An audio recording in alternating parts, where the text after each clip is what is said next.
Tennessee has been a higher education leader for years, a national example that people have looked to kind of game out what their policies are going to be in other states. And a lot of that is because Governor Bill Haslam has made higher education a priority during his 8 years in office.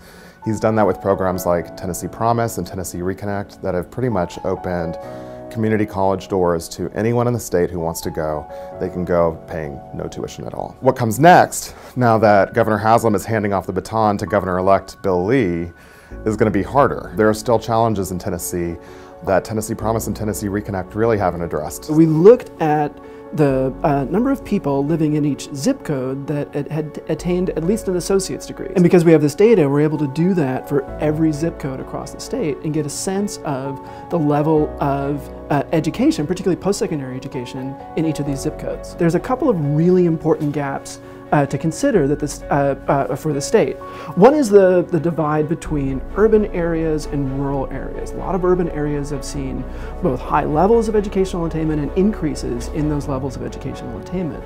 There's many rural areas where the educational attainment remains quite low. But students still aren't graduating at a rate that's fast enough to hit the workforce demands that Governor Haslam has identified over the last few years. So you've got this there's a split between the cities and the rest of the state, but there's also a split within the cities that sometimes can get hidden. Moving forward, the state's going to have to try something different. And there's really no roadmap for what comes next. And the nation is watching, especially as Tennessee Promise and Reconnect have been heralded as bright spots of innovation in college access. The Tennessee Promise, one of the things that it did was, in addition to providing some additional funds for people, it actually just increased awareness in a really remarkable way that, yeah, you can go to college for free, and that's been emulated all over the country. As part of his final push as governor, Haslam has brought the issues to the forefront.